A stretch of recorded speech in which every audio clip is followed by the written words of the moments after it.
Hi and welcome to Quality Food and Drinks video channel.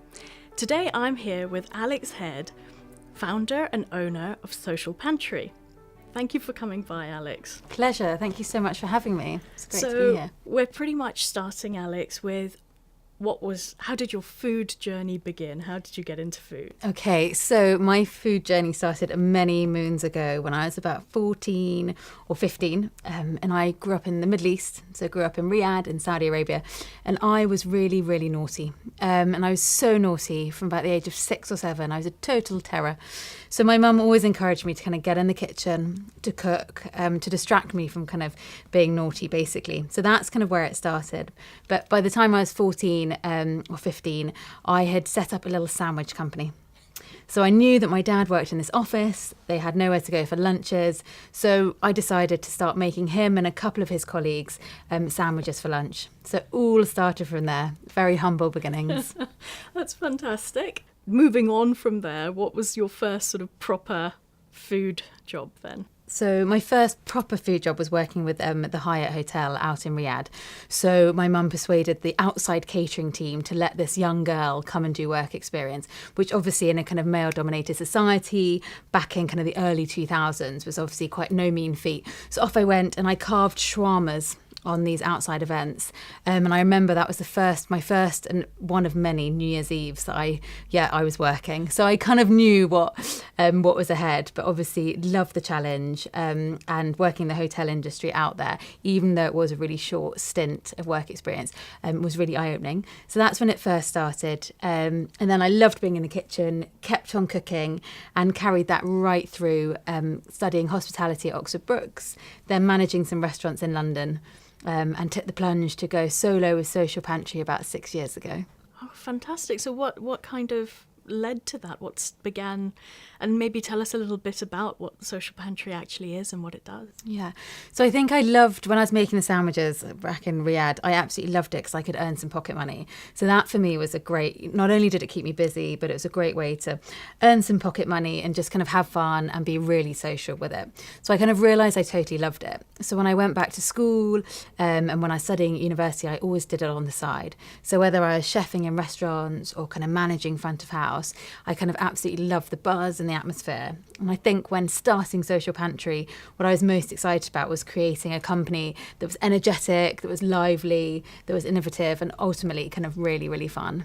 The setup of where you get your staff from and the projects you take on board, it's a bit unusual, isn't it? Tell us a bit more. Exactly, yeah. So Social Pantry started, as I said, kind of humble beginnings, but this time in my flat in London, and it was just myself. And then we grew really quite quickly over the first few years. And I've got a brilliant team, of which now I think 10% of my team are ex-prisoners.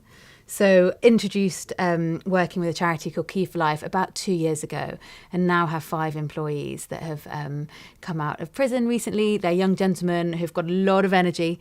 They're very passionate. Some of them are still a little bit naughty, but ultimately they've got, they're ready to work hard. They seize the opportunity, and they're kind of brilliant employees to have. How did you get over any hesitancy, or did you have any hesitancy? Was it something that just seemed natural? Yeah, I think looking back, it did seem really natural, and people obviously are really fascinated with kind of how it started.